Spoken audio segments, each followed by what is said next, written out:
ரயில் நிலையத்தில் உயிரிழந்த தாயாரின் சடலத்தின் அருகே அவரின் இரு குழந்தைகளும் அழுது கொண்டிருந்த வீடியோ காட்சிகள் வெளியாகி அதிர்ச்சியை ஏற்படுத்தியுள்ளது. 2 நாட்களுக்கு முன்னர் பீகார் மாநிலம் மதேபுரா ரயில் நிலையத்துக்கு வழக்கம் போல காலையில் பயணிகள் வருகை தந்தனர். அப்போது அங்கிருந்த ஒரு இருக்கையில் 2 குழந்தைகள் அமர்ந்து அழுது கொண்டிருக்க அவர்களின் அருகில் ஒரு பெண்ணின் சடலம் கிடந்தது பெரும் அதிர்ச்சியை ஏற்படுத்தியது. தொடர்ந்து அங்கிருந்தவர்கள் இதுகுறித்து காவல்துறைக்கு தகவல் கொடுத்தனர். அதன்படி காவலர்கள் சம்பவ இடத்துக்கு வருகை தந்து அந்த குழந்தைகளிடம் தங்கள் விசாரணையை தொடர்ந்தனர். அப்போது இறந்து கிடந்த பெண் அந்த குழந்தைகளின் தாயார் என்பதும் அவர் பெயர் காஜல் குமாரி என்பதும் தெரியவந்தது.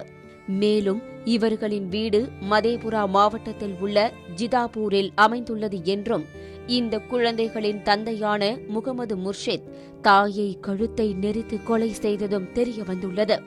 அதன் பின்னர் தாயாரையும் தங்களையும் ஒரு ஆட்டோ ரிக்ஷாவில் ஏற்றி ரயில் நிலையத்தில் விட்டு சென்றதாகவும் போலீசாரிடம் அந்த குழந்தைகள் கூறியுள்ளனர்.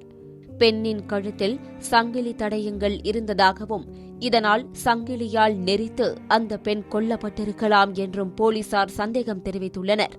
இதனைத் தொடர்ந்து போலீசார் அந்த பெண்ணின் ஊருக்கு சென்று அந்த பகுதியை சேர்ந்தவர்களிடம் விசாரணை நடத்தியதில் அந்த பெண்ணின் கணவர் தலைமறைவானது தெரியவந்தது. அதோடு உயிரிழந்த பெண் கர்ப்பமாக இருந்த அதிர்ச்சி தகவலும் வெளிவந்தது. அந்த பெண்ணின் சடலம் உடல் கூராய்வுக்கு அனுப்பப்பட்டதாகவும் அதன் முடிவுகள் வெளிவந்த பின்னரே பெண்ணின் மரணம் எப்படி நடந்தது என்பது குறித்த உண்மை தெரியவரும் என்றும் போலீசார் தரப்பில் கூறப்பட்டுள்ளது. இதனிடையே உயிரிழந்த பெண்ணின் சடலத்தின் முன்னர் அவரின் குழந்தைகள் அழுது கொண்டிருந்த காட்சிகள் சமூக வலைதளங்களில் வெளியாகி சோகத்தை ஏற்படுத்தியுள்ளது.